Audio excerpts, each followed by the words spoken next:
إن الحمد لله نحمده ونستعينه ونستغفره ونعوذ بالله من شرور أنفسنا ومن سيئات أعمالنا من يهده الله فلا مضل له ومن يضلل فلا هادي له وأشهد أن لا إله إلا الله وحده لا شريك له وأشهد أن محمدا عبده ورسوله يا أيها الذين آمنوا اتقوا الله حق تقاته ولا تموتن إلا وأنتم مسلمون يا أيها الناس اتقوا ربكم الذي خلقكم من نفس واحدة وخلق منها زوجها وبث منهما رجالا كثيرا ونساء واتقوا الله الذي تساءلون به والأرحام إن الله كان عليكم رقيبا يا أيها الذين آمنوا اتقوا الله وقولوا قولا سديدا يصلح لكم أعمالكم ويغفر لكم ذنوبكم ومن يطع الله ورسوله فقد فاز فوزا عظيما أما بعد وإن خير الكلام كلام الله وخير الهدي هدي محمد صلى الله عليه وسلم وإن شر الأمور محدثاتها وكل محدثة بدعة وكل بدعة ضلالة وكل ضلالة في النار أما بعد. Donc on continue dans notre cours dans l'explication du Kitab al-Tawhid, le sharh de Cheikh Abdul Aziz ibn Baz rahimahullah. Et le Cheikh, on était arrivé à l'explication de la parole que la parole que Allah subhanahu wa ta'ala a mentionnée à propos de Ibrahim alayhi salam dans le Coran, lorsqu'il a invoqué Allah subhanahu wa ta'ala pour lui demander de l'écarter lui ainsi que ses enfants de l'adoration des idoles. Et donc le cheikh il dit وقول الخليل عليه السلام واجنبني وبني أن نعبد الأصنام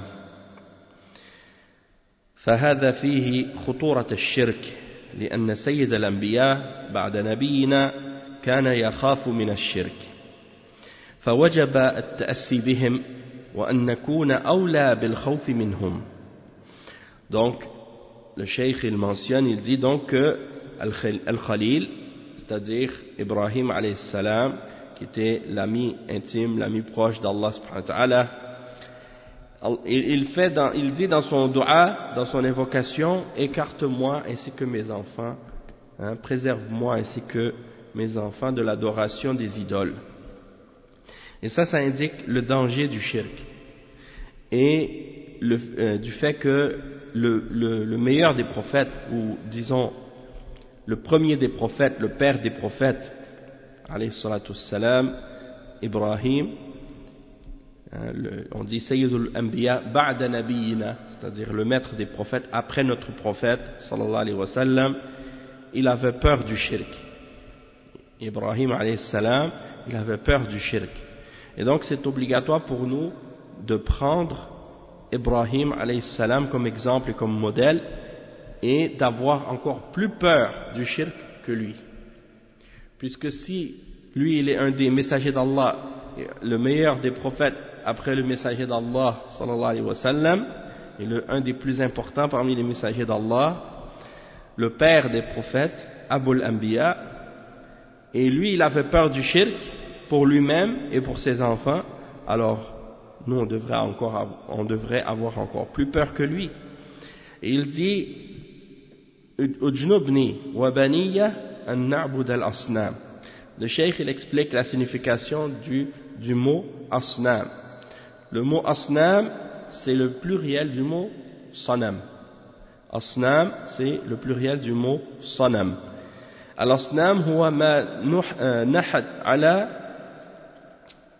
هو ما نحت على أو نحت على صورة كصورة إنسان أو حيوان.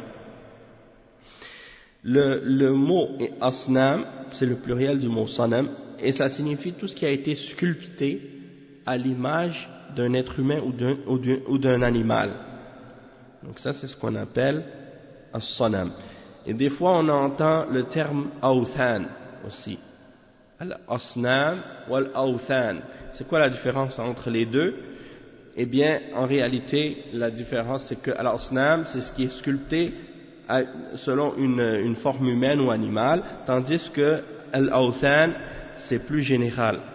C'est-à-dire, ça peut être des objets ou des choses qui n'ont pas nécessairement une forme ou qui n'ont pas nécessairement été sculptées, comme par exemple ceux qui adorent un arbre, ou ceux qui adorent un rocher, ou ceux qui adorent une pierre, ou ceux qui adorent d'autres choses comme ça, de cette façon, des choses qui ne sont pas nécessairement sous forme animale ou humaine.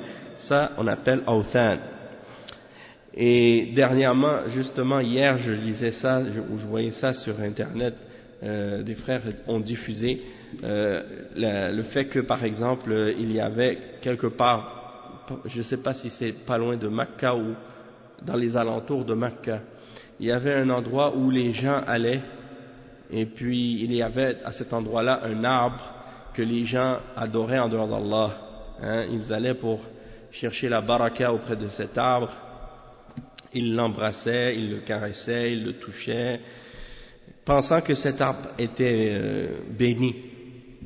Et alhamdoulilah, les autorités en Arabie Saoudite ont amené comment on appelle ça, des bulldozers, oui c'est ça, pour détruire cet arbre, pour que justement les gens cessent de faire le shirk et les bid'a auprès de cette chose-là. Donc ça c'est une des choses qui est ordonnée aux responsables musulmans et aux dirigeants musulmans lorsque les gens font du shirk. Et ils suivent dans ça l'exemple du prophète sallallahu alayhi wa sallam et des sahaba, puisque on a vu que à l'époque de Omar ibn al-Khattab radiyallahu anhu, il a ordonné que l'arbre de Al-Aqaba, à l'endroit où les Sahaba ont donné Al-Bay'a au prophète sallallahu alayhi wa sallam, il a ordonné que cet arbre soit coupé. Parce que il a remarqué que des gens venaient à cet endroit-là et ils commençaient à se rattacher à cet arbre. Donc pour éliminer ça complètement et pour éviter justement que cet arbre devienne un objet d'adoration ou un objet de baraka, c'est-à-dire que les gens recherchent la baraka de cet endroit ou de cet arbre, il a ordonné que ce soit détruit ou enlevé, cet arbre.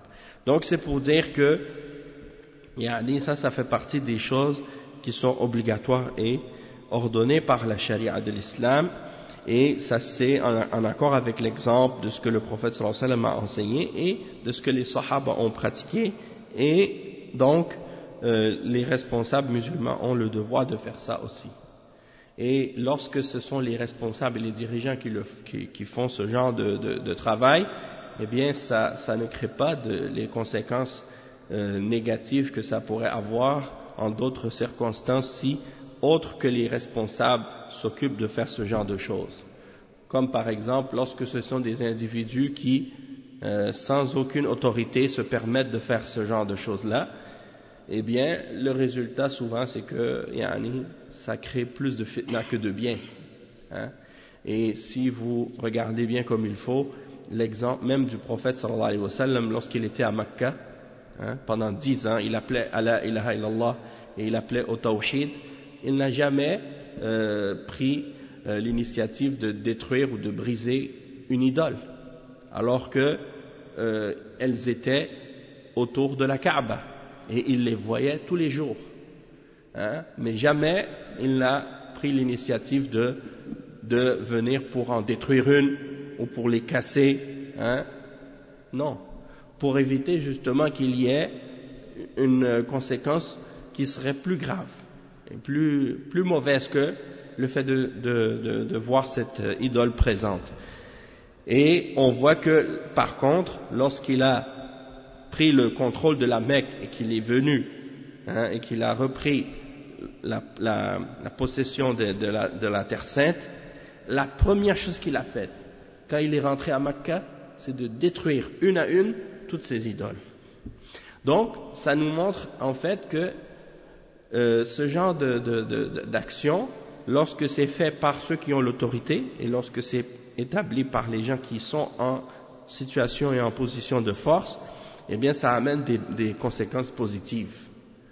Et on voit qu'en même temps, avant de les détruire physiquement, il y a eu un travail de da'wa et d'enseignement pour que les gens comprennent la réalité avant de les détruire physiquement. Parce qu'il fallait les détruire, ces idoles, dans le cœur des hommes, avant de les détruire physiquement. Parce que si tu les détruis pas dans leur cœur, et que tu les détruis physiquement, eh bien ils vont continuer à les adorer, même si elles sont détruites. Tandis que si tu les as détruits dans leur cœur, et qu'ils comprennent la réalité du tawhid et la signification de la ilaha illallah, et que là, par la suite, tu leur expliques que ça c'est faux, et qu'ils acceptent cette vérité-là, puis que par la suite tu la détruis, eh bien, ils vont pas être contre. Au contraire, ils vont être satisfaits de ça, et ils vont accepter ça. Et ils vont être même d'accord avec ça, et ils vont vouloir même peut-être t'aider à les détruire. Donc c'est pour dire que beaucoup de gens, parmi les gens qui ont peu de compréhension de l'islam ou peu de sagesse, eh bien, ils n'ont pas compris ce principe-là dans la religion. Même un autre exemple aussi plus proche de notre époque, le cheikh Mohammed ibn Abdul Wahhab, rahimahullah, quand il était dans sa région et que des gens allaient pour adorer la tombe de parmi les salihin, parmi les sahaba, je pense que c'était Zayd ibn Haritha ou quelqu'un comme un autre parmi les sahaba qui s'appelait Zayd. Eh bien, les gens allaient à sa tombe et puis ils l'adoraient en dehors d'Allah, ils l'invoquaient en dehors d'Allah, ils faisaient des sacrifices, ils faisaient le tawaf autour de sa tombe. Et étant donné qu'il était en train d'enseigner aux gens et de leur faire la da'wa, mais il n'avait pas encore aucune autorité, il n'avait pas le support des responsables encore à cette époque-là, puisqu'il n'avait pas encore accepté la da'wa au tawhid et à la sunnah. Eh bien, qu'est-ce qu'il se limitait à faire? Il se limitait à dire Allah est meilleur que lui. Il passait près d'eux alors qu'ils étaient en train de faire le shirk et les bid'a, il leur disait Allah est meilleur que lui. Pourquoi vous l'adorez et vous ne vous limitez pas à adorer Allah seul? Puis lorsque par la suite Allah subhanahu wa ta'ala lui a donné le support de l'amir, eh bien, alhamdulillah, l'amir il s'est chargé de ces choses-là. Il a détruit ce genre d'endroits, puis il a fait en sorte que le shirk soit éliminé. Et ça, c'est la responsabilité des responsables dans les pays musulmans. Donc, dans tous les autres pays musulmans sur terre, les gens qui sont au pouvoir, qui sont responsables des musulmans dans ces pays-là, ont la responsabilité de faire ça. Mais le problème, c'est que si, par exemple, eux-mêmes, ils n'ont pas compris la réalité du tawhid, et ils n'ont pas compris la réalité de la da'wa des prophètes, bien c'est normal qu'ils ne vont pas le faire.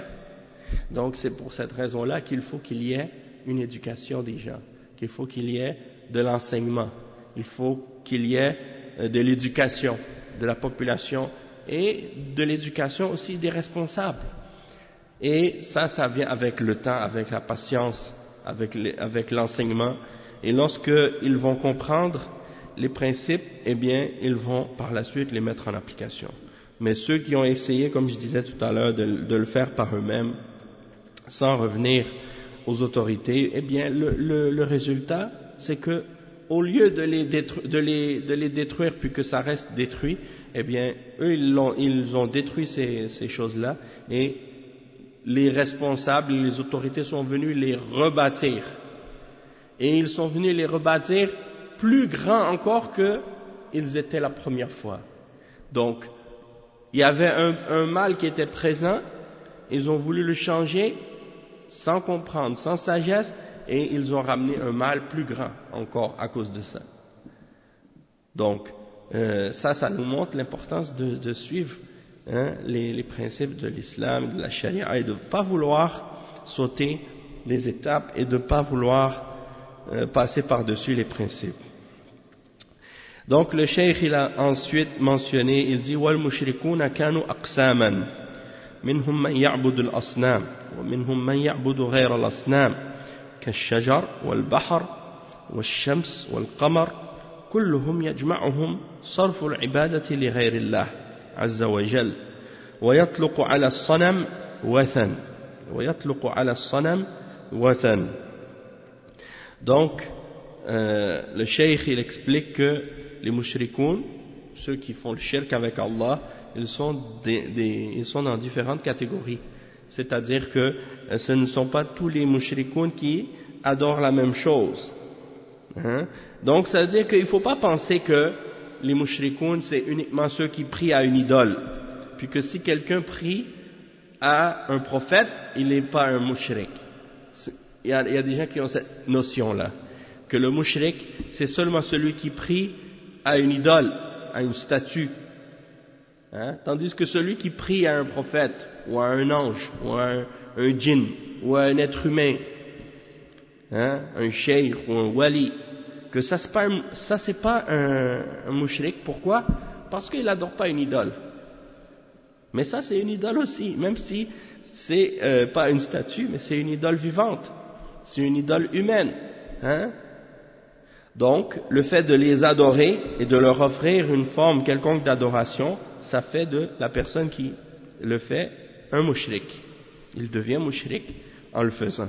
Comme par exemple, tu vois par exemple des chrétiens, ils prient à Jésus, ils prient à Marie, ils prient à des saints, ils prient à des images, ils prient à des croix, ils prient à des statues. Ça c'est du shirk. Même si il prie à Jésus, tu dis mais Jésus c'est un prophète d'Allah, donc le fait de prier à un prophète, ça c'est correct, ou bien plutôt c'est pas du shirk. Eh bien oui, c'est du shirk, même si c'est un prophète. Même si quelqu'un par exemple il se dit musulman et puis il prie au prophète Mohammed sallallahu alayhi wa sallam, dans ses du'as il demande au prophète ya Rasulallah if'al kada ansurna arithna kada, même si c'est le prophète sallallahu alayhi wa sallam, même si c'est pas une idole ou une statue, c'est quand même du shirk. Pourquoi? Parce que tu demandes à quelqu'un d'autre que Allah subhanahu wa ta'ala al-Khaliq. Donc, les mushrikoun sont de différentes catégories. Il y en a parmi eux qui adorent des idoles, et il y en a d'autres qui adorent d'autres choses que les idoles. Comme par exemple le soleil, la mer. Il y a des gens qui adorent la mer, l'océan. Ils prient, ils pensent que la mer, elle est une divinité. Ils l'adorent en dehors d'Allah. Et ils font des sacrifices pour la mer et des offrandes à la mer. Par exemple, ils disent, si on va partir en bateau, on ne veut pas que nos bateaux coulent ou des choses comme ça, pour pas qu'il y ait des tempêtes, ils font des sacrifices et puis ils mettent ça dans l'eau pour que la mer soit pas agitée ou pour qu'il n'y ait pas des tempêtes. Toutes sortes de choses comme ça. Il y en a qui adorent le soleil, il y en a qui adorent la lune, il y en a qui font des sacrifices même pour les astres. À l'époque même, ils sacrifiaient, même certains mouchriquines, ils tuaient même des êtres humains pour leurs idoles. Ils sacrifiaient des êtres humains vivants, ils les égorgeaient pour les idoles, pour le soleil, pour la lune. Même il y en a qui tuaient même des bébés, des enfants, pour leurs idoles. Et ça, Allah il le mentionne à propos des mouchriquines dans le Coran, que le shaitan leur a embelli même le fait de tuer leurs propres enfants. Et ça, c'est là où le shirk amène les mouchriquines à faire ce genre de choses-là, au nom du shirk et au nom de leur religion qui a été falsifiée. Tandis que, donc, on voit que Ibrahim alayhi salam, qui est le père des prophètes, lorsque Allah subhanahu wa ta'ala lui a ordonné de sacrifier son fils, il ne l'a pas laissé faire. Il l'a mis à l'épreuve, il l'a testé pour voir sa sincérité. Mais lorsqu'il a vu qu'il était déterminé à obéir à Allah, il ne l'a pas laissé faire. Ça prouve qu'il n'y a pas dans l'islam de sacrifice humain. Et dans la religion d'Allah, il n'y a pas de sacrifice humain. Dans la religion des prophètes et dans la religion d'Abraham, il n'y a pas ce genre de choses-là. Après, le cheikh il dit que donc le fait tous ces gens qui adorent toutes ces différentes choses-là, ils sont réunis dans dans le fait d'offrir à autre qu'à Allah une forme quelconque d'adoration, hein, et donc c'est pour ça on peut dire que tout ce qu'ils adorent, même si c'est pas une idole, hein, ça rentre dans al-awthan, ça rentre dans des choses qui sont adorées en dehors d'Allah subhanahu wa ta'ala, peu importe leur forme. Il dit wa fil hadith. Donc après il y a un hadith qui est mentionné, qui est le hadith dans lequel le prophète sallallahu alayhi wa sallam a dit akhwafu ma akhafu alaykum ash-shirk al-asghar فسئل عنه فقال الرياء. هذا الحديث رواه أحمد بإسناد جيد عن محمود بن لبيد عن النبي صلى الله عليه وسلم، وله شواهد قوية كلها تدل على وجوب الحذر من الرياء وأنه خطير ويبتلى به الصلحاء، لأنه قد يرائي بصلاته وزكاته وأمره بالمعروف ونهيه. وفي الحديث من سمع أو من سمع الله به، ومن رأى الله به. وتمام الحديث أن الله يقول للمرائين يوم القيامة اذهبوا إلى ما كنتم تراءون في الدنيا فانظروا هل تجدون عندهم من جزاء. والرياء مصدر راء يرائي. وفي الحديث يقول الله أنا أغنى الشركاء عن الشرك من عمل عملا أشرك فيه معي غيري تركته وشركه. رواه مسلم. فيجب على الإنسان أن يخلص لله وحده. Donc le cheikh il mentionne ensuite un hadith qu'on a mentionné. On a dit que c'est le hadith dans lequel le prophète sallallahu alayhi wa sallam a dit la chose que je crains le plus pour vous, parmi les choses que je crains pour vous, celle que je crains le plus, c'est le shirk mineur, le shirk al-asghar. Et on a posé la question au messager d'Allah, qu'est-ce que c'est le shirk al-asghar? Et il a répondu en disant ar-riya. Ar-riya en français c'est l'ostentation. L'ostentation, c'est-à-dire le fait de faire quelque chose dans le but de se faire voir et de se montrer, hein, pour obtenir de la part des autres de la glorification pour le bien qu'on fait, des choses qu'on fait dans la religion. Et ça, c'est quelque chose qui annule la valeur de nos œuvres. Et ça, c'est-à-dire que la personne qui est ostentatoire ou qui a de l'ostentation dans ses actions ou du riya dans ses actions, Allah ne va pas le récompenser pour qu'est-ce qu'il a fait. Et on va mentionner par la suite un hadith qui indique ça. Donc le cheikh il mentionne également que donc ce hadith est rapporté par l'imam Ahmad avec une chaîne de transmission qui est bonne selon Muhammad ibn Labid, que le prophète, selon le prophète sallallahu alayhi wa sallam ou d'après le prophète sallallahu alayhi wa sallam. Et il y a beaucoup d'autres narrations qui viennent renforcer cette narration-là, et toutes ces narrations indiquent l'obligation pour le musulman de prendre garde et de faire attention à l'ostentation, ar-riya, et que ça c'est quelque chose de dangereux, et que lorsque quelqu'un est éprouvé par ça, même s'il est pieux, même s'il est une personne qui est pieuse et qui est religieux, hein, une personne religieuse, elle peut être, disons, touchée par ce mal-là et affectée par ce genre de choses. Donc, c'est-à-dire que c'est pas quelque chose qui touche, c'est-à-dire, c'est pas le fait que quelqu'un soit religieux, il n'est pas à l'épreuve ou il n'est pas épargné ou protégé de tomber dans le riya. Hein? Donc, même s'il est pieux, même s'il est une personne pieuse et religieuse, il peut être affecté par l'ostentation et avoir la tentation de vouloir se faire voir en faisant du bien.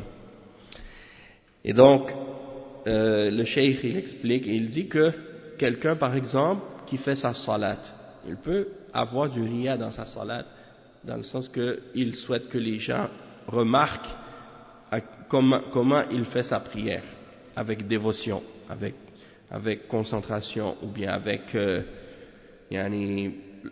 par exemple, il veut montrer comment il prie une prière longue, ou des choses comme ça. Ou bien sa zakat. Il peut avoir du riya dans la zakat. Il peut avoir du riya dans le fait qu'il ordonne aux autres de faire le bien, ou qu'il interdit aux autres de faire le mal. Donc, en apparence, tu le vois, par exemple, il ordonne le bien aux gens, mais il le fait pas pour Allah. Il le fait pour juste que les gens voient, disent, oh, regarde, lui, il n'a pas peur, il ordonne le bien. Ou bien, il interdit le mal à quelqu'un. C'est pas pour Allah qu'il le fait, c'est pour juste que les gens disent, ah, regarde, lui, il n'a pas peur. Il dit aux autres, qu'est-ce qui est haram? Ah, ça c'est haram, pourquoi tu fais ça? Et en réalité, dans son cœur, il n'est pas sincère. Mais ça, c'est Allah seul qui le sait. Parce que Ar-Riya, c'est dans le cœur. Donc, on peut pas, nous, en regardant la personne, savoir est-ce qu'il a du Riya ou non. Ça ressemble plus à qu'est-ce que Allah subhanahu wa ta'ala il a mentionné dans le Coran, al-man. Et Allah subhanahu wa ta'ala dit dans le Coran à ce sujet-là, Ya ayyuhalladhina amanu la tubtilu sadaqatikum bil manni wal adha kalladhi yunfiqu malahu ri'a an-nas wa la yu'minu billahi wal yawmil akhir. Fait que ça là, en réalité, ça peut même rentrer aussi dans le riya. Parce que Allah subhanahu wa ta'ala dit dans le verset, oh, vous qui avez cru, ne rendez pas vaines vos œuvres en faisant al-man wal adha. Et al-man, c'est quoi? C'est à chaque fois que tu fais un bien à quelqu'un, tu lui renotes, tu lui renotes le bien que tu lui as fait en disant, tu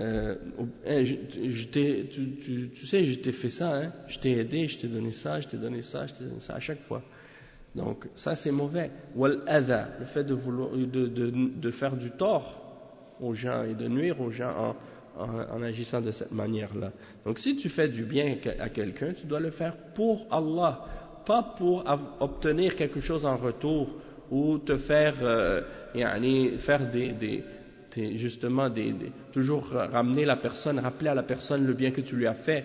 Pourquoi tu fais ça, Surtout quand la personne elle veut quelque chose en retour ou elle espère quelque chose d'autre, elle vient vers toi et dit est-ce que tu peux me prêter par exemple telle somme d'argent? Et lui il t'a déjà prêté, alors il vient te voir et te dit est-ce que tu peux me prêter? Tu lui dis je suis désolé Akhi, je peux pas en ce moment. Il dit oh mais moi je t'ai prêté quand tu avais besoin, pourquoi là tu me prêtes pas? Est-ce que quand tu m'as prêté pour que je te prête après, ou tu m'as prêté pour Allah subhanahu wa ta'ala? Donc ça c'est un exemple aussi. Et donc c'est pour ça que quand tu fais quelque chose, c'est certain qu'il ne faut pas qu'il y ait dans ton action d'autres intentions en arrière. Il faut vraiment que ce soit uniquement pour Allah subhanahu wa ta'ala. Non. Comme le prophète sallallahu alayhi wa sallam il a dit dans le hadith man ra'a minkum munkaran falyughayyirhu bi yadihi fa in lam yastati' fa bi lisanihi fa in lam yastati' fa bi qalbihi wa dhalika adhafu al-iman. Donc c'est-à-dire que celui qui voit un mal, il doit le changer. C'est sa responsabilité, c'est son devoir de le changer. Mais s'il n'est pas capable de le changer par la main, alors qu'il le change par la langue. S'il n'est pas capable de le changer par la langue, qu'il le change par le cœur, et ça c'est le plus bas niveau de la foi. Parce que quand on fait l'amr bil ma'ruf wa nahyu 'anil munkar, et quand on corrige quelqu'un ou quand on lui fait le rappel, le but c'est qu'est-ce que nous on doit, pour quelle raison on le fait? En premier, ça doit être uniquement pour Allah. C'est-à-dire, ça dépend en fait.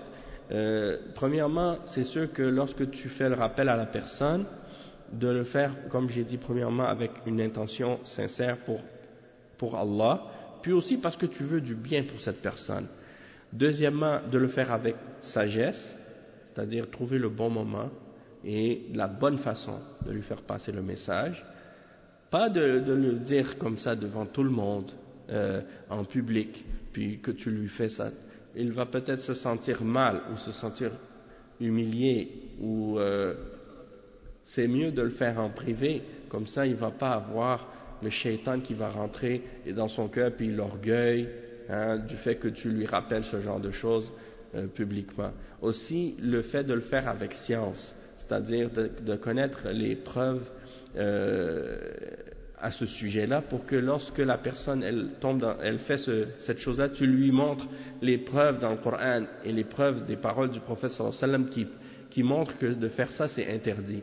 Donc la personne après elle va avoir plus de facilité à admettre la vérité parce que tu lui donnes tous les arguments et les preuves pour supporter ta nasiha.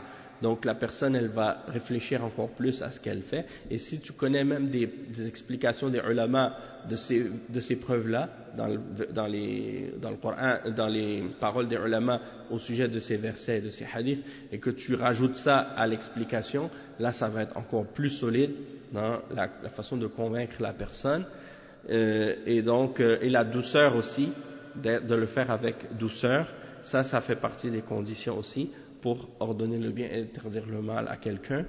Puis, en ce qui concerne par la suite l'acceptation de la personne ou le résultat qu'on cherche à obtenir, c'est ce que nous, on aimerait et on souhaiterait que la personne, elle accepte notre conseil, puis qu'elle change et qu'elle cesse de faire qu'est-ce qui est mal. Mais le résultat, il n'est pas entre nos mains à nous. C'est-à-dire que si la personne accepte ou non, ça c'est entre les mains d'Allah seulement. Donc si la personne accepte la vérité et qu'elle a pris notre conseil, ça c'est alhamdulillah, on remercie Allah pour ça. Mais par contre, si la personne elle ne l'accepte pas, dans ce cas-là, c'est comme tu dis, entre elle et Allah, Allah il va. Maintenant nous on a bari'at dhimmatuna. Notre responsabilité, elle a été remplie. Notre devoir, il a été rempli. C'est-à-dire qu'au jour de la résurrection, la personne, elle ne pourra pas te blâmer que tu lui avais pas fait le rappel. Toi, tu as fait ton devoir. Mais, en même temps, ça dépend des cas. Des fois, c'est bien de revenir à la personne de temps en temps pour lui faire le rappel si elle continue. Mais toujours avec douceur, puis avec patience. Mais si tu vois que la personne, elle réagit d'une manière agressive, puis arrogante, puis qu'elle rejette, elle s'enfle d'orgueil, dans ce cas-là, cette personne-là, tu la laisses, puis tu lui fais le rappel, tu lui mentionnes les paroles pour qu'elle réfléchisse. Comme ça, peut-être que quand elle va être toute seule avec Allah subhanahu wa ta'ala, elle va peut-être se remettre en question. Parce que peut-être sur le coup, là, elle va montrer qu'elle n'accepte pas, mais quand elle retourne, par exemple, elle va être toute seule, elle va réfléchir à ce que tu lui as dit, puis elle va peut-être se remettre en question, puis dire finalement, qu'est-ce qu'il a dit, il a raison, et je devrais essayer de changer ça. Donc, des fois, le résultat, il n'arrive pas automatiquement. Et des fois, c'est ça le problème de beaucoup de gens, quand ils donnent le bon conseil à quelqu'un, ils veulent que la personne accepte tout de suite qu'est-ce qu'on lui a dit. Alors que des fois, ça prend du temps à la personne de réfléchir pour comprendre, puis pour accepter la vérité. Puisque la vérité, elle est lourde, parfois.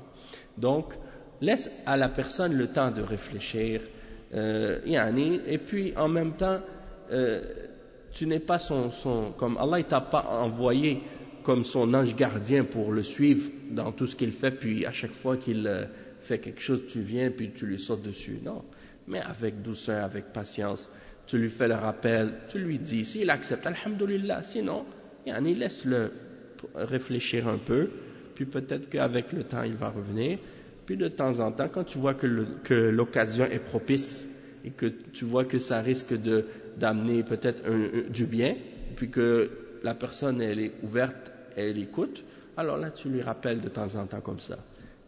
Si la personne, parce que l'homme, il a déjà dit une fois, la personne te dit oui, je sais que c'est haram, C'est-à-dire que la personne qui dit ça, ça veut dire qu'elle a une fitna. La personne, quand tu lui dis arrête de faire ça, puis qu'elle continue à le faire, puis qu'elle te dit carrément qu'elle va continuer à le faire, ça veut dire que la personne, elle a une fitna dans son cœur. Ça veut dire que cette personne-là, elle est attachée à ce péché. Et là, elle ne peut pas s'en détacher. Alors, le mieux que tu peux faire pour ce genre de personne, c'est de faire des doigts pour elle.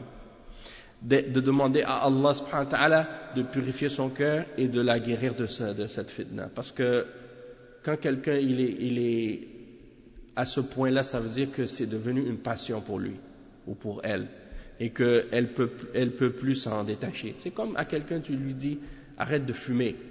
Est-ce que tu penses que tu lui dis d'arrêter de fumer tout de suite, il va prendre ses cigarettes, il va les jeter? Non, ça c'est une grosse fitna pour les gens parce que ils sont attachés à ça, ils sont même parfois ils ont développé une dépendance à la cigarette. Donc ça devient comme une drogue pour eux.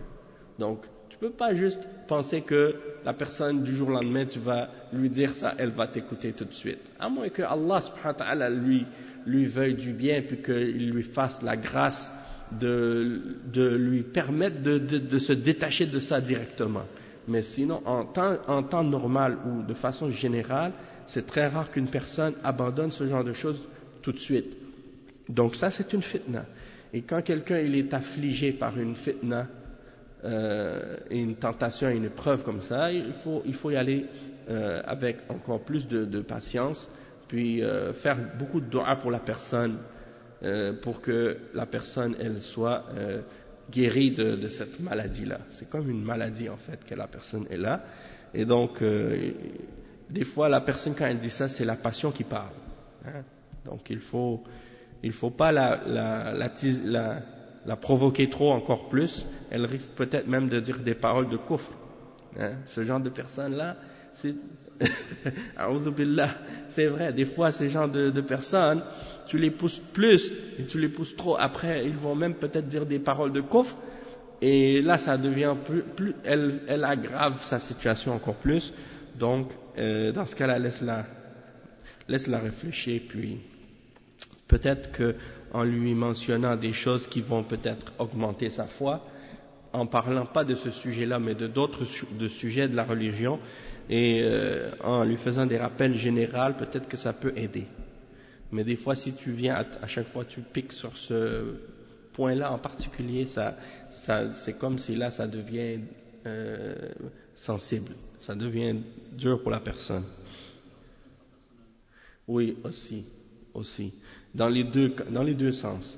Et des fois, la personne qui s'acharne trop à vouloir interdire à quelqu'un quelque chose, ça devient personnel. Puis, quand la personne refuse la nasiha, ils prennent comme ça personnellement. Comme si on voulait dire que la personne, elle m'a refusé. Elle n'a pas accepté ce que je lui ai dit. Et vous avez probablement tous entendu le hadith de celui qui donnait toujours le conseil à celui qui faisait toujours des péchés. Hein? Lui, il était pieux et son compagnon était dans le péché tout le temps. Alors, il lui disait toujours, arrête de faire le péché, arrête de faire le péché. Et l'autre, il disait, hein, laisse ça entre moi et mon Seigneur. Est-ce que tu as été envoyé comme pour me surveiller ou quoi? Et un jour, il a dit, par Allah, je jure que Allah ne va jamais te pardonner. Et au jour de la résurrection, Allah subhanahu wa ta'ala a dit, oh toi, tu penses que tu peux jurer sur moi? Allah subhanahu wa ta'ala lui a dit, tu penses que tu peux jurer sur moi? Tu veux jurer sur moi pour interdire ma miséricorde à qui je veux? Il a dit, entre en enfer. À celui qui a dit, Allah va jamais te pardonner, il lui a dit, entre en enfer. Et à l'autre qui faisait des péchés, Allah lui a dit, entre dans mon paradis par ma miséricorde. Donc, il faut faire attention à ça, tu vois. Des fois, l'orgueil, la personne aussi qui interdit à l'autre, si elle ne fait pas attention, elle risque peut-être de prendre sa personnelle aussi, puis à cause de ça, sans faire exprès, elle dit une parole, elle dépasse la limite, et puis à cause de ça, elle rentre en enfer. Donc, naam. Si la personne change, est-ce qu'on a vraiment de comprendre que si la personne ne change pas, Non. Non. Bon, comme, par exemple, comme tu dis, si tu ordonnes le bien, interdis le mal, la personne, elle accepte pas, le résultat, c'est pas entre tes mains. Mais si la personne accepte ton conseil et qu'elle suit le bien à cause de toi, eh ben là, tu auras la même récompense qu'elle, hein, dans le bien. Parce que le prophète sallallahu alayhi wa sallam, il dit « Ad-dallu ala al-khair kafa'ilihi » Celui qui indique à quelqu'un une chose, eh bien c'est comme s'il l'avait fait lui-même. Et dans l'autre hadith aussi, il a dit « Man da'a ila huda, kana lahu min al-ajr, mithlu man amila bihi. ولا ينقص ذلك من أجورهم شيئا. Donc celui qui appelle à une guidance, et il aura la récompense de celui qui l'a suivi dans cette guidance-là, sans diminuer rien de la récompense de leur récompense à eux. Donc ça veut dire que tu appelles à du bien, tu auras la récompense. Toutefois, si tu appelles à du mal, et que les gens t'écoutent dans le mal, et te suivent dans le mal, tu auras le même péché qu'eux dans ce cas-là. D'accord?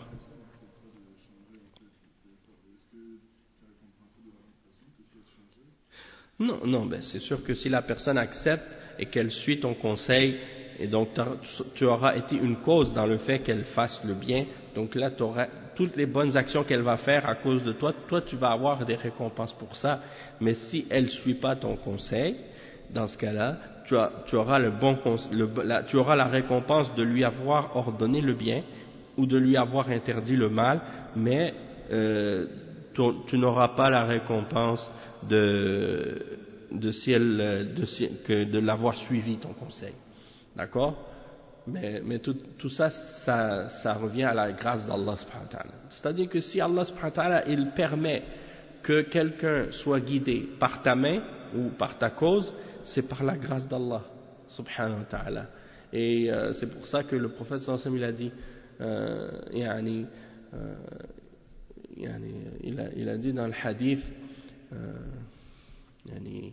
c'est quoi laissez-moi me rappeler, c'est dit وأن يهدي الله بك رجلا واحدا خير لك من حمر النعم. Le hadith qui dit que si Allah subhanahu wa ta'ala il guide une personne par ta cause, eh bien c'est meilleur pour toi que les chameaux rouges. Et les chameaux rouges, c'était la plus grande richesse des Arabes à l'époque. Et dans une autre narration, ça dit خَيْرٌ لَكَ مِنَ الدُّنْيَا وَمَا فِيهَا. C'est-à-dire c'est meilleur pour toi que la dunya et tout ce qu'il y a dedans. Donc des fois les gens ils réalisent pas la grandeur du bien qu'il y a dans le fait d'appeler les autres au bien et de les inviter au bien. Et ça c'est triste à notre époque. Par exemple, je te donne un exemple. Aujourd'hui, si quelqu'un au travail ou quelqu'un dehors, il t'invite à aller boire un verre ou à aller, je sais pas moi, faire quelque chose qui est haram. Ça c'est quelque chose pour eux, c'est normal. C'est pas grave. Les gens ils vont même pas se fâcher pour ça. Pourtant dans certains, oui, exact.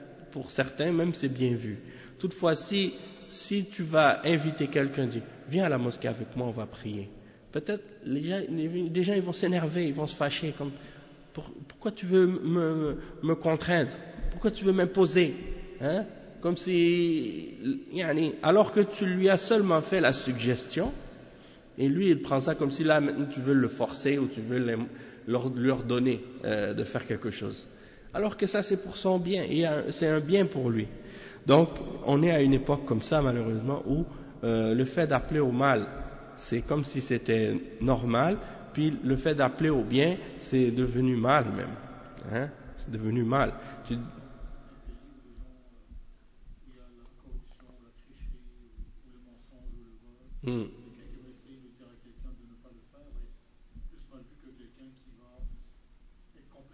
Oui. Ben, les gens sont devenus comme ça, malheureusement. Et tu sais que dans le Coran, Allah subhanahu wa ta'ala a mentionné l'exemple de Bani Israël.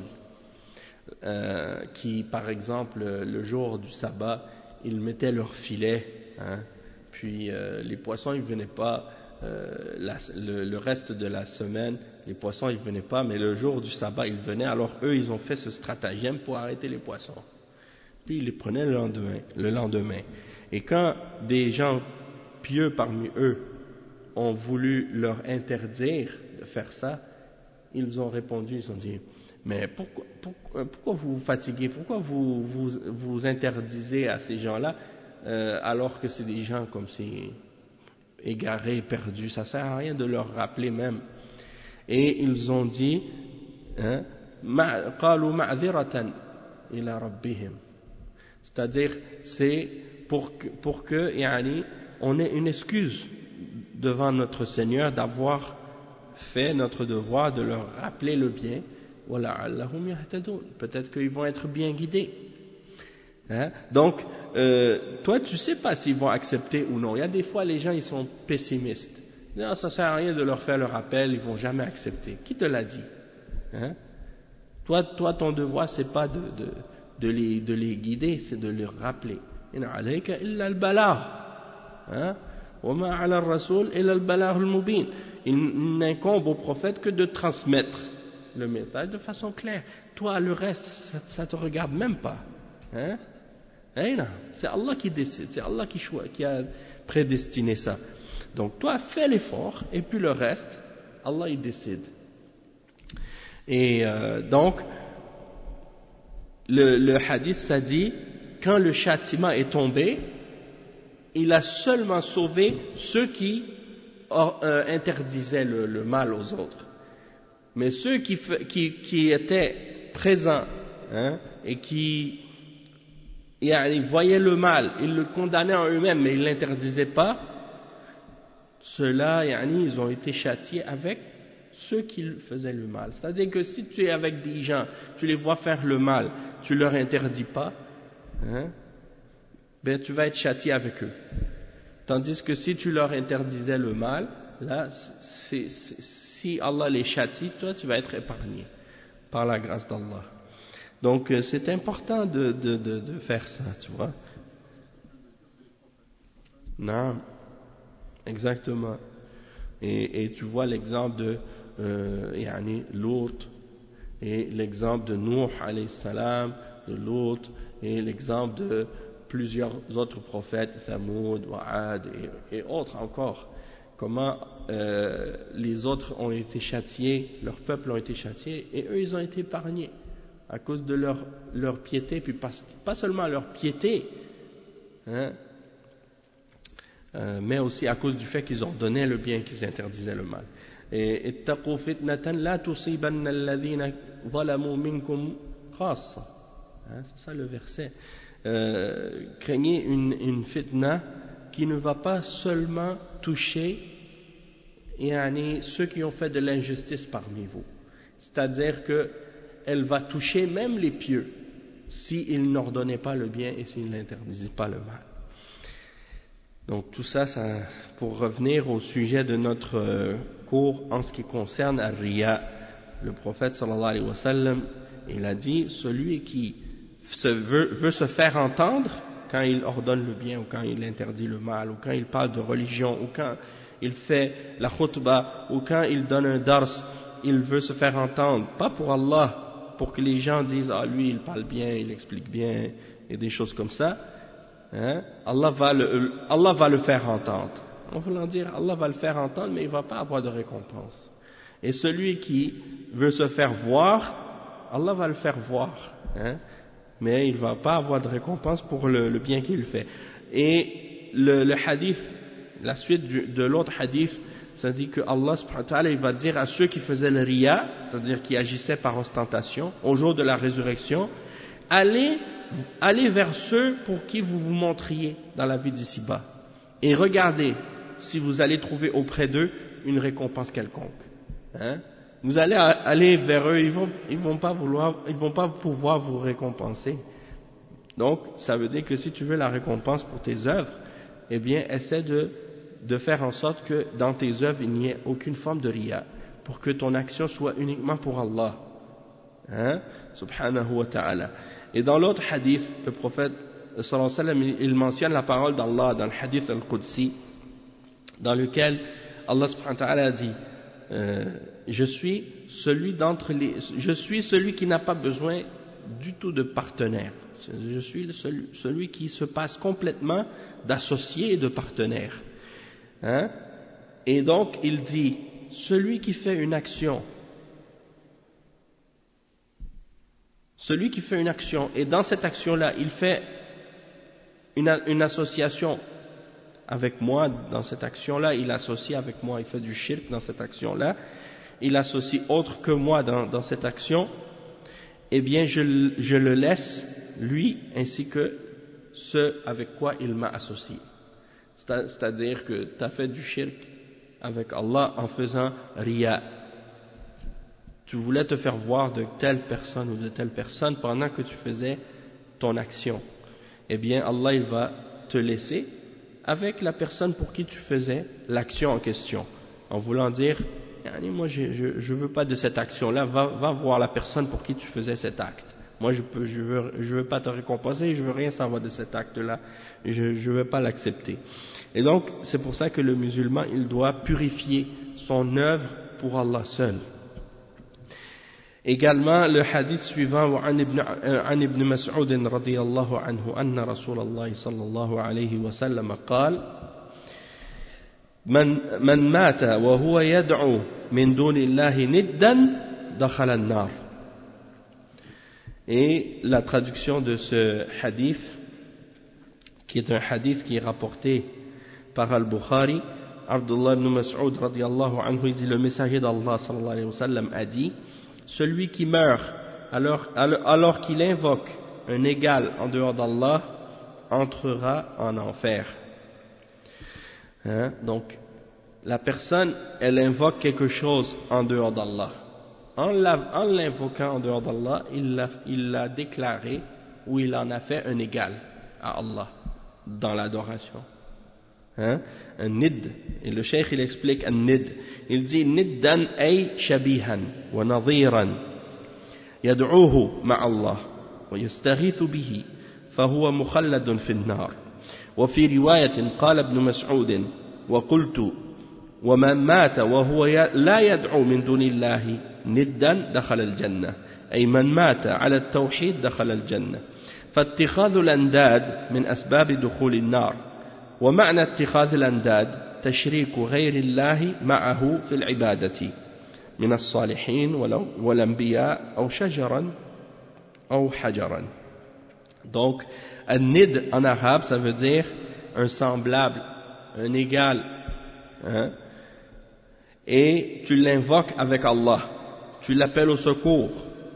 Hein? Avec Allah subhanahu wa ta'ala. Donc, celui qui fait ça, il est éternellement en enfer. Et dans une autre narration, Ibn Mas'ud radiyallahu anhu, il a dit, et celui qui meurt, hein? celui qui meurt alors qu'il n'invoque personne en dehors d'Allah, hein? il n'évoque personne d'égal ou de semblable avec Allah, il entrera au paradis. C'est-à-dire celui qui meurt sur le tawhid, il va rentrer au paradis. Et donc ça, c'est la preuve que le fait de prendre des égaux ou des semblables et de les associer, hein, de leur offrir de l'adoration en dehors d'Allah, ça c'est une des causes pour faire que quelqu'un entre en enfer. Et le sens de les prendre pour des égaux, c'est-à-dire de les associer, ou d'associer autre que Allah avec lui dans l'adoration, parmi les hommes pieux, parmi les prophètes, ou les arbres, ou les pierres. Et le dernier hadith qui est mentionné ici, Wali Muslim, an Jabir, marfu'an, من لقي الله لا يشرك به شيئا دخل الجنة ومن لقيه يشرك به شيئا دخل النار وفيه خطورة الشرك ووجوب الخوف منه وحذره. Donc le cheikh, il explique que premièrement le hadith, qu'est-ce qu'il signifie? C'est un hadith qui est rapporté par Muslim selon Jabir, dans lequel le prophète sallallahu alayhi wa sallam a dit, celui qui rencontre Allah sans avoir fait de shirk en associant quelque chose avec lui entrera au paradis, et celui qui rencontre Allah en ayant fait le shirk, en lui associant quelque chose, entrera en enfer. Donc ça c'est les significations du hadith, et il dit que ça indique le danger du shirk et l'obligation pour nous d'en avoir peur et de faire attention à ne pas commettre quoi que ce soit du shirk. Et donc il dit والحديث فيه موجبتان الأولى أن من لقي الله لا يشرك به دخل الجنة والثانية أنه من لقيه وهو مشرك دخل النار ولذا في لفظ آخر قال رسول الله صلى الله عليه وسلم ألا أخبركم بالموجبتين قالوا بلى وقال يعني من لقي الله إلى آخر الحديث. Donc le hadith, dans ce hadith il y a deux choses qui en découlent, deux choses qui sont mentionnées comme étant des choses qui découlent de ce hadith. La première, c'est que celui qui rencontre Allah sans faire de shirk, il entrera au paradis, et celui qui rencontre Allah alors qu'il est mushrik, il va rentrer en enfer. Et ça c'est parce que dans le hadith, dans l'autre narration de ce hadith, il dit au début, voulez-vous que je vous informe des deux choses qui sont en voulant dire qui découlent obligatoirement du fait de faire, vous voulez que je vous indique deux choses obligatoires, c'est-à-dire deux choses pas obligatoires mais plutôt mujib. En tout cas, qu'est-ce qui fait que si vous le faites, ça va découler que vous allez soit aller au paradis ou en enfer, et il a mentionné cette chose-là. Donc ça c'est ce qui conclut le chapitre. Maintenant le cheikh il a juste mentionné les masail. Oui, les choses contraignantes ou les choses le terme exact là ça me vient pas maintenant, mais vous comprenez le sens général. Mujib, c'est qu'est-ce qui est nécessaire, ou pas qu'est-ce qui est nécessaire, mais qu'est-ce qui découle nécessairement de quelque chose. En tout cas, les points bénéfiques qu'on peut tirer de ce chapitre, il y en a 11 que le cheikh il a noté. Le cheikh Mohammed bin Abdul Wahhab, il mentionne ces 11 points. On va les lire rapidement. Al-Oula al-Khawfu min al-Shirk. Donc le premier c'est la peur du shirk. Al-Thaniya an-Riya min al-Shirk. Le deuxième c'est que l'ostentation, al-Riya, fait partie du shirk. Al-Thalitha annahu min al-Shirk al-Asghar. Troisièmement, c'est que cela fait partie du shirk mineur. Al-Rabi'a annahu akhwafu ma yukhafu minhu ala al-salihin. Quatrièmement, c'est que c'est ce qu'on doit craindre le plus pour les vertueux, pour les hommes pieux. Le point numéro 5, qurbul janna wan nar, la proximité du paradis et de l'enfer. C'est-à-dire que la ligne entre le paradis, entre ce qui fait rentrer au paradis et ce qui fait rentrer en enfer, elle est très mince. C'est comme dans un hadith, le prophète sallallahu alayhi wa sallam, il a dit que vous êtes plus proche du paradis que la corde, le lacet de vos sandales. Et il dit, le point suivant, al-jam'u bayna qurbiha fi hadithin wahid, bayna qurbihima fi hadithin wahid. C'est-à-dire la proximité du paradis et de l'enfer réunis dans un même hadith. Le fait que si tu fais le shirk avec Allah, tu meurs comme ça, tu rentres au paradis. Et si tu rentres en enfer, si tu fais le shirk avec Allah, tu rentres en enfer. Et si tu fais pas de shirk avec Allah, tu rentres au paradis. Et les deux dans le même hadith. Comment une chose, tu fais une chose, puis après tu rentres en enfer. C'est-à-dire, il y a pas grand-chose qui te sépare de l'enfer. Si tu fais le shirk, ça y est, tu sors du paradis, tu sors de ce qui fait que tu pourrais rentrer au paradis, et tu rentres dans ce qui fait que tu mérites l'enfer en faisant le shirk. Donc c'est quelque chose qui est mince, la ligne elle est mince. Et après il dit as-sabi'ah أنه من لقي الله لا يشرك به شيئا دخل الجنة ومن لقيه يشرك به شيئا دخل النار ولو كان من أعبد الناس. Donc le point numéro 7, celui qui rencontre Allah sans avoir fait de shirk en associant quelque chose avec lui entrera au paradis, et celui qui rencontre Allah en ayant fait le shirk en associant quelque chose avec lui entrera en enfer, fût-ce un des plus grands adorateurs.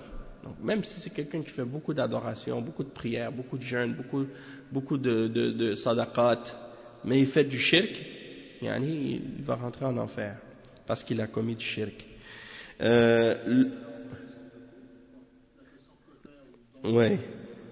Bon, les ulama à ce sujet de la question de la connaissance de celui qui fait du shirk, est-ce que s'il fait du shirk par ignorance, est-ce qu'il sera en enfer pour l'éternité, ou bien il peut être excusé par rapport à son ignorance?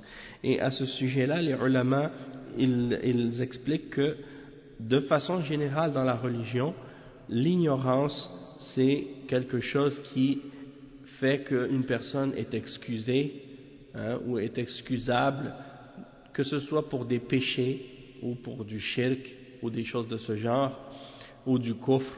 Quelqu'un peut être excusé pour son ignorance, sauf qu'ils font une distinction entre deux types de catégories de personnes, c'est-à-dire la personne qui a accès au savoir et qui ne veut pas faire aucun effort pour essayer de chercher à comprendre ou à savoir, et l'autre personne qui n'a pas accès au savoir du tout, ou bien qui n'a pas accès facilement au savoir dans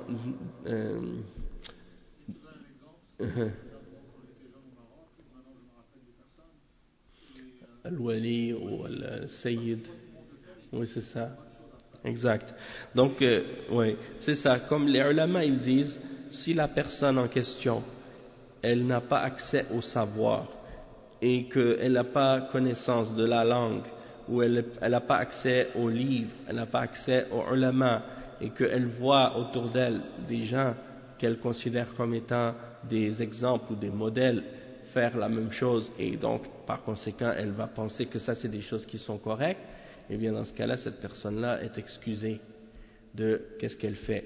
Toutefois, la personne qui a connaissance et les moyens et les accès au savoir, et que les ulama sont présents, et c'est des ulama qui sont sur la sunna et qui connaissent le tawhid et qui l'expliquent et qui le clarifient et qui l'expliquent aux gens, mais que la personne ne fait pas d'effort pour essayer d'aller vers eux, pour leur poser les questions, pour leur demander à propos de la religion, pour essayer d'apprendre les fondements de l'islam, pour essayer de comprendre le Coran, qu'est-ce qui est écrit dedans, ou pour essayer de comprendre les hadiths. Parce que le tawhid, il est clair dans le Coran. Et le fait que d'invoquer ou d'adorer autre que Allah, c'est du shirk, ça aussi c'est très clair dans le Coran.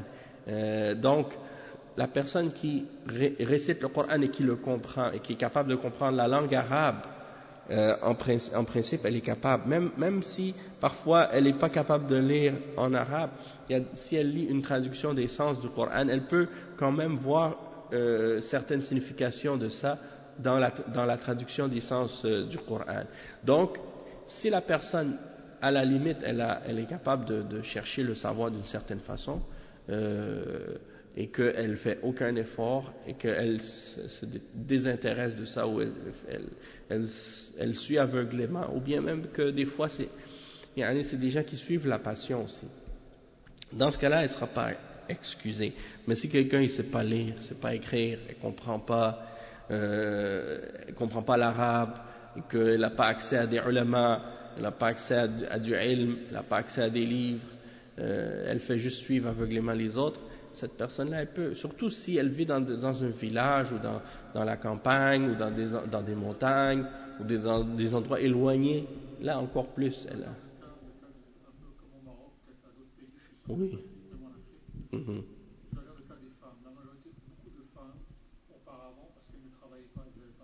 Mm.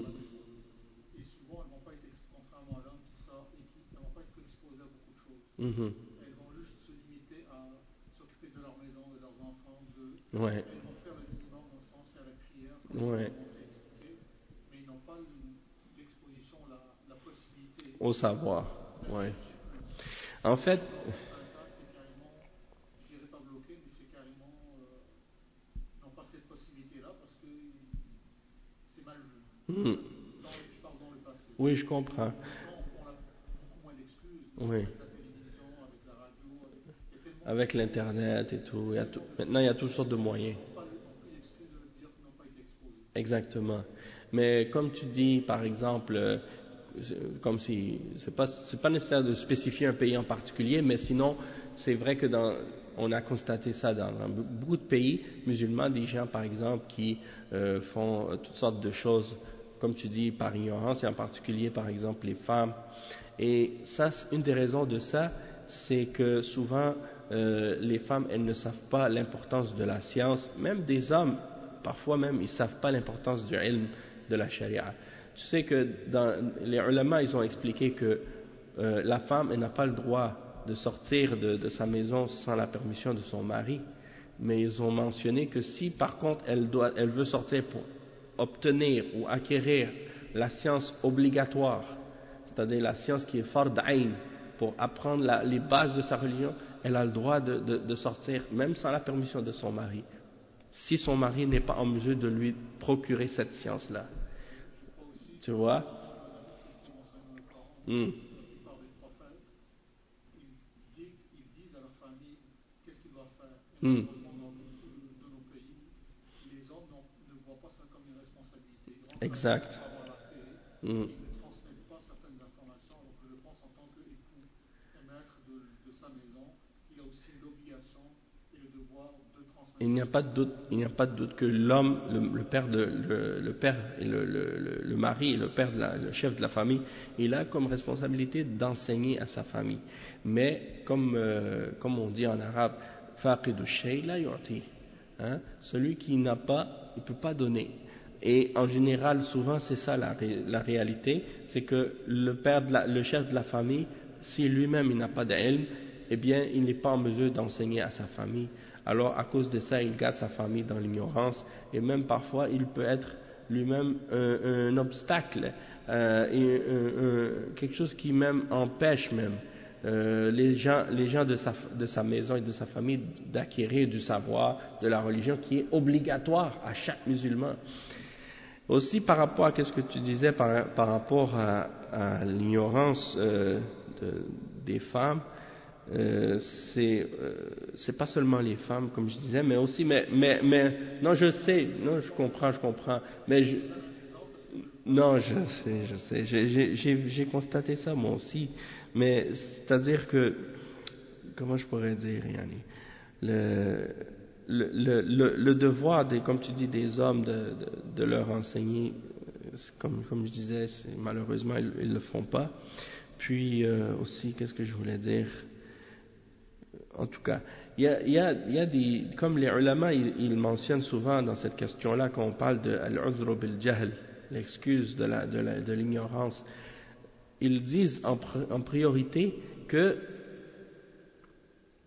ça c'est quelque chose, quand on dit qu'il y a des musulmans qui sont dans les pays musulmans qui font du shirk, la première chose à faire pour nous, c'est d'essayer de faire la da'wah, de leur enseigner le tawhid, de leur faire connaître le tawhid, de leur apprendre le tawhid.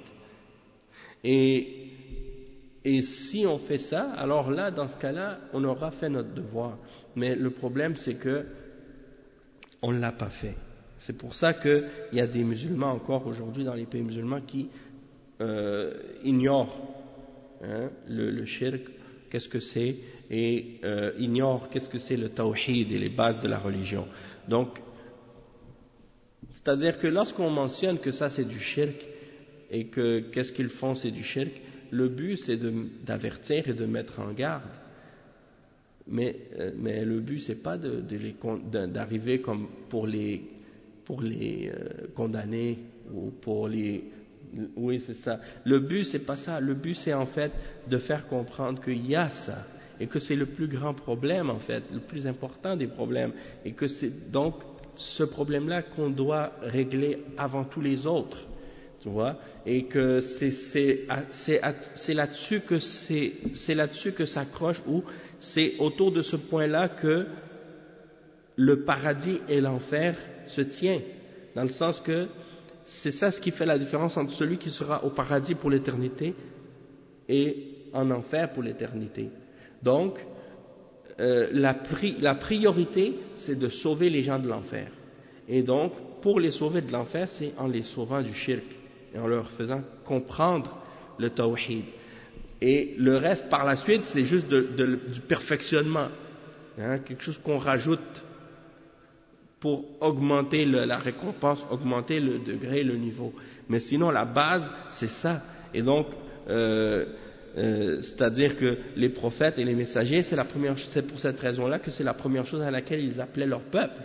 Parce qu'ils savaient très bien que s'ils acceptent tout le reste, mais qu'ils n'acceptent pas ça, eh bien, ils ne pourront pas rentrer au paradis. Tandis que s'ils acceptent le tawhid, mais que le reste, ils le font, mais comme ils ont des problèmes ou ils ont des faiblesses ou des erreurs, que au moins, quand même, la base, elle est là. Hein?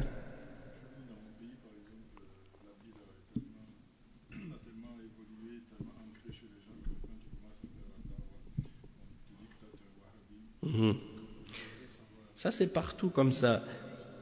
Ça, c'est pour faire fuir les gens du tawhid et de la sunna. Donc, quand tu commences à appeler au tawhid et à la sunna, on t'appelle wahhabi. Et si tu appelles à la bid'a, hein, et au shirk, là, t'es un bon musulman, pour eux, t'es sur la sunna. Donc, c'est comme, la sunna est devenue la bid'a. Et la bid'a est devenue sunna. Et le shirk est devenu tawhid, et le tawhid est devenu shirk. Exact.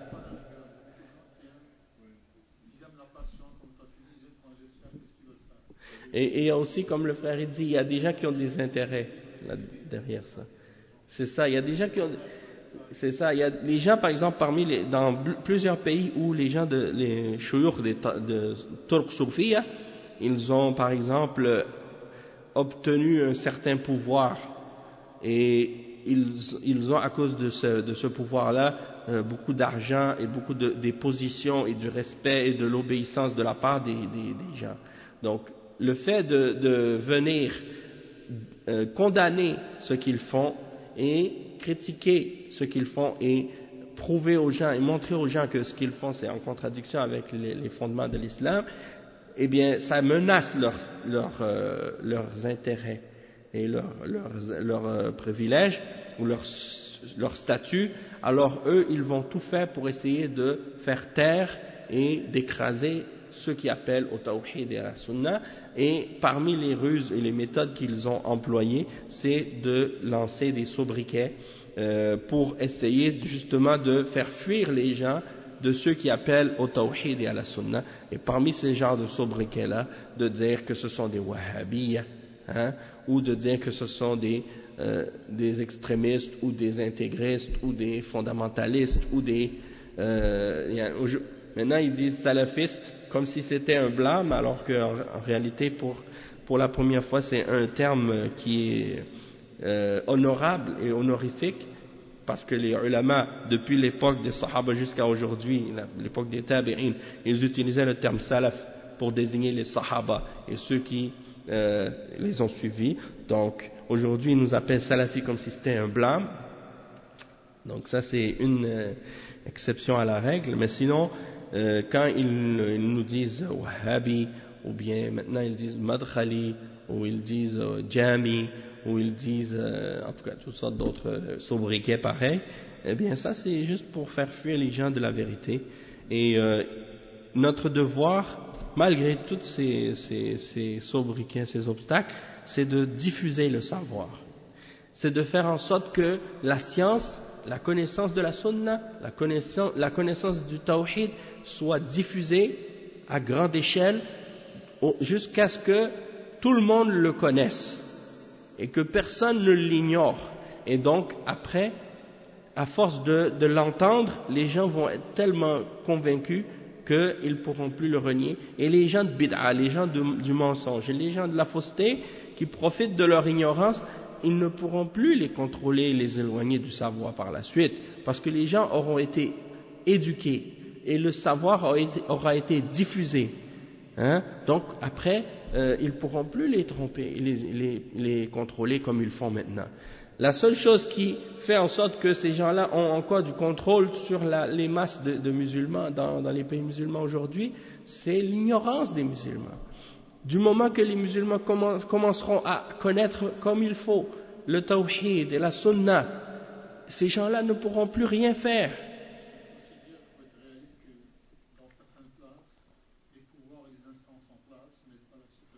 Non, c'est clair.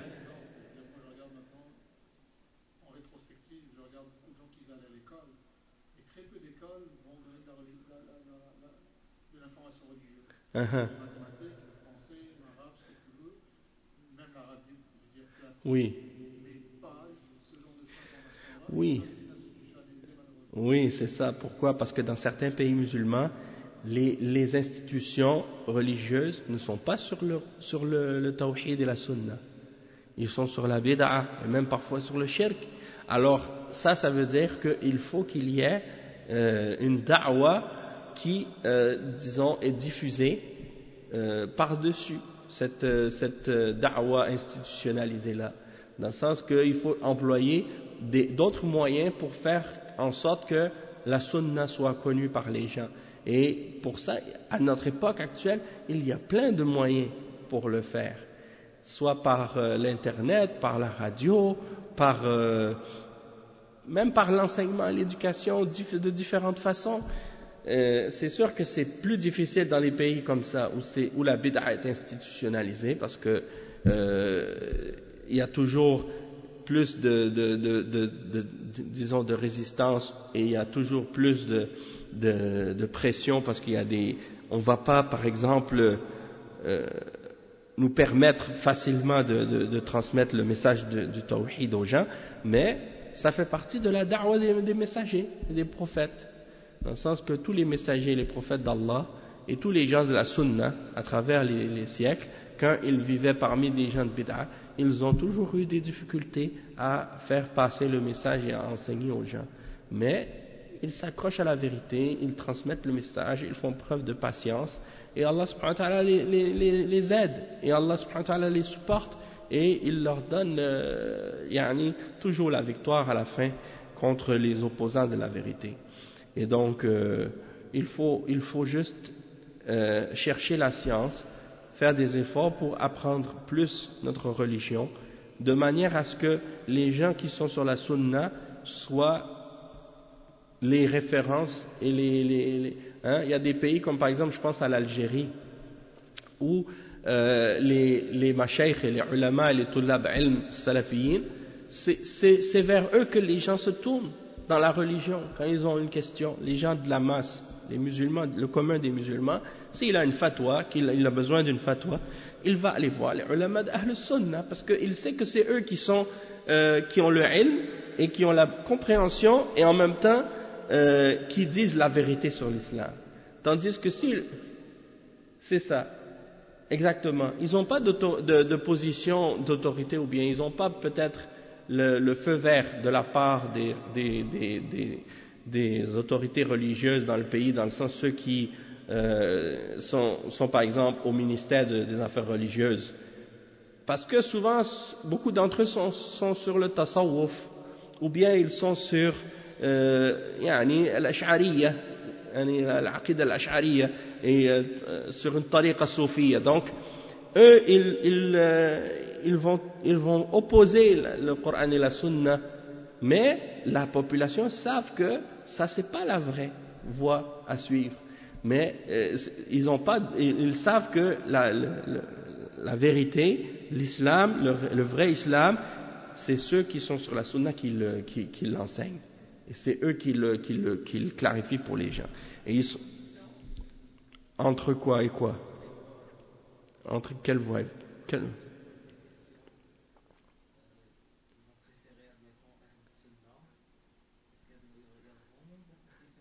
Entre quoi et quoi? Donne-moi un exemple. Et Ahl Sunnah. Est-ce qu'il y a des grandes différences entre Ahl Sunnah et le Tasawwuf? Bien sûr qu'il y a des grandes différences. Si par exemple tu demandes à un Ash'ari où est Allah, l'autre, le Ash'ari va te dire Allah est partout. Ou bien il va te dire Allah il n'est pas dans un endroit, il n'existe pas dans un endroit spécifique. Alors que si tu demandes à quelqu'un qui est sur la sunna, il va te dire Ar-Rahmanu ala al-arsh istawa, comme Allah il le dit dans le Coran. Thumma istawa ala al-arsh. Il va te répondre qu'est-ce que le prophète sallallahu alayhi wa sallam a mentionné dans le hadith quand il a demandé à l'esclave Aina Allah? Qalat fi as-sama'. قالت اعتقها فإنها مؤمنة. Il a dit à l'esclave où est Allah? Elle a dit في السماء. قال من أنا؟ قالت أنت رسول الله. قال اعتقها فإنها مؤمنة. Ça c'est dans Sahih Muslim, hadith authentique qui mentionne que le prophète sallallahu alayhi wa sallam il a dit à une esclave quand il lui a posé la question où est Allah, elle a dit il est في السماء, c'est-à-dire dans les cieux, c'est-à-dire au-dessus de nous. Au-dessus de la création. Il a dit libère-la, c'est une croyante. Il lui a posé la question après qui suis-je? Elle a dit tu es le messager d'Allah. Il a dit libère-la, c'est une esclave croyante. Libère-la.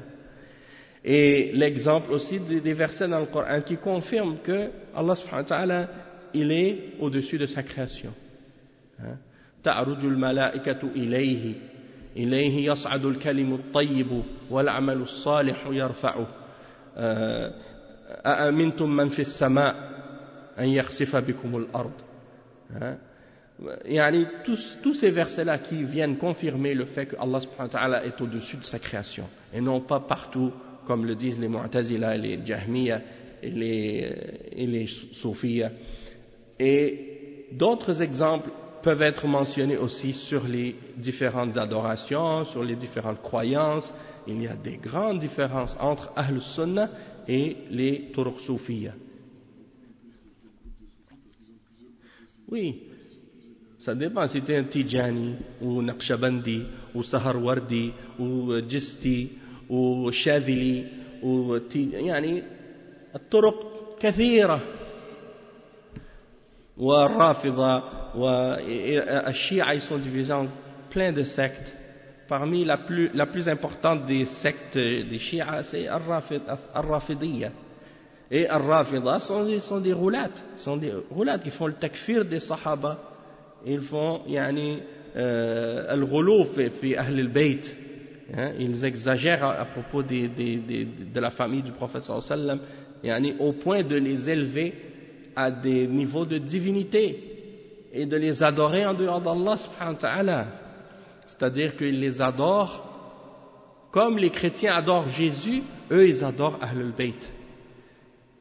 Ils adorent Ali ibn Abi Talib radiyallahu anhu wal Hassan wal Hussein wal A'imma al-Ithna Ashriya, les 12 imams, ceux qu'ils appellent les 12 imams. Donc ils les vénèrent, ils les adorent. Chaque année ils font à leur tombe des pèlerinages. Et maintenant c'est filmé par télésatellite. On voit leur pèlerinage qu'ils font à Najaf, à Karbala et dans les différentes villes en Iran et en Irak. C'est rediffusé par la télévision, par les satellites. Tu vois des millions de personnes qui vont là-bas. Il y a presque autant, sinon plus de monde qui vont dans ces pèlerinages-là à des tombes et à des morts que des gens vont à Mecca pour faire Al-Hajj. Donc, la même chose aussi, tu vas trouver ça dans des pays, d'autres pays qui sont considérés comme étant des pays sunnites, et pourtant qui font des pèlerinages à des tombes de morts, que ce soit au Maroc, en Afrique de l'Ouest, que ce soit en Tunisie, que ce soit en Algérie, que ce soit au Maroc, en Libye et en Égypte. En Égypte, à Tanta, la tombe de Al-Badawi, elle est adorée par des millions de personnes. Chaque année, peut-être 3 millions de personnes qui vont à Tanta pour adorer le Qabr al-Badawi. À Fès, il y a la tombe de Ahmed Tijan, le fondateur de la Tariqa Tijaniya, et d'autres également, oui. Ça, c'est elle. la visiter. Si par exemple quelqu'un va dans le cimetière musulman, comme le prophète sallallahu alayhi wa sallam il dit كنت قد نهيتكم عن زيارة القبور فالآن زوروها فإنها تذكركم الموت. Le prophète sallallahu alayhi wa sallam il a dit, je vous avais interdit de visiter les tombes, mais maintenant je vous permets de le faire parce que ça va vous rappeler la mort. Mais c'est ça. C'est pour ça que Cheikh al-Islam Ibn Taymiyyah il a écrit un livre, il a dit az-ziyaratu as-sunniyya al-shar'iyya wa az-ziyaratu al-shirkiyya al-bid'iyya. Donc il y a une différence entre la visite d'un cimetière ou d'une tombe selon la charia et dans les règles de la charia et la visite d'une tombe dans le but de les adorer et de faire du shirk. Ça c'est autre chose. Et la plupart des Turcs soufis, lorsqu'ils vont dans les tombes ou faire un voyage pour aller visiter une tombe, c'est dans le but de faire des formes de shirk et des bid'a auprès de cette tombe-là. Et non pas pour juste simplement faire des doigts pour le mort. C'est pas pour demander à Allah de pardonner à celui qui est dans cette tombe-là, de lui pardonner ses péchés et de lui faire miséricorde. Non, c'est le contraire. Au lieu de demander à Allah pour eux, ils demandent à eux. Nasallallahu al-afiyah. Donc c'est-à-dire ils les ont pris comme des divinités en dehors d'Allah subhanahu wa ta'ala. Donc c'est ça le danger. Sans parler du fait qu'ils font des fois le tawaf autour de ces tombes, qu'ils vont faire des sacrifices et égorger des animaux pour ces tombes, de faire des vœux auprès des tombes, des cadeaux, des offrandes. J'ai vu par exemple, j'avais acheté un livre, j'en parle souvent de ce livre-là, ça s'appelait Les pèlerinages au Maroc. Les pèlerinages au Maroc. Quand j'étais à la librairie sur Côte des Neiges, j'aime beaucoup aller faire des tours parfois dans les librairies, voir les livres. Et surtout la section sur les religions, puis en particulier quand il y a des sections parfois sur l'islam. Je regarde les livres qui sortent en français sur l'islam, juste par curiosité comme ça. Puis là, je suis tombé sur ce livre-là, écrit par une chercheuse, une ethnologue de la Hollande. Le livre s'appelle Les pèlerinages au Maroc. Et quand j'ai lu ce livre-là, j'ai regardé en premier, j'étais curieux de voir ça, mais subhanallah, finalement j'ai vu la confirmation que tout ce que les ulama du tawhid ont expliqué et tout ce contre quoi ils ont mis en garde les musulmans, c'est des choses réelles. Alors que moi je suis un converti, à la base, je suis né dans le christianisme, dans une famille chrétienne, et je suis devenu musulman après, Allah m'a guidé à l'islam. Donc, quand je lisais des livres traduits en français sur le tawhid et qui expliquent, qui mentionnent qu'il y a des gens qui adorent des tombes, je pensais que c'était des choses qui étaient anciennes, que les gens faisaient avant, puis que ça y est, maintenant c'est fini, ça, ces choses-là. Non, c'est des choses qui existent actuellement dans les pays musulmans, des gens font ça. Non, ça s'empire. Donc ça diminue pas, mais ça augmente. Et même qu'il y a un hadith du prophète sallallahu alayhi wa sallam qui dit que avant la fin des temps, les gens vont recommencer à adorer les idoles dans la péninsule arabe. Donc c'est-à-dire le shirk qui va revenir encore dans la péninsule arabe. Donc ça c'est pour dire que c'est la raison pour laquelle il est toujours plus important pour nous de concentrer nos efforts de la da'wah au tawhid et de la mise en garde contre le shirk, justement pour faire en sorte que les musulmans soient protégés et épargnés de ce genre d'égarement-là et de ce grand danger-là. En fait, c'était l'innocence aussi. C'est-à-dire que les gens ne pouvaient pas penser ou... Mais c'est ça. En fait, c'est comme tu dis, les gens ne pouvaient pas penser que quelqu'un peut parler au nom de l'islam et parler de la religion et pratiquer la religion et utiliser ça pour faire le contraire ou faire des choses qui sont en contradiction avec la religion. Oui, instrumentaliser et politiser la religion pour leurs propres intérêts ou pour des objectifs politiques ou économiques. Et là, c'était comme le désillusionnement, tu vois, que les gens ils ont vu que, comme le fils par exemple, qu'est-ce qu'ils ont fait, et il y a eu d'autres partis aussi religieux qui ont fait des choses comme ça, les Ikhwan, les frères musulmans et autres.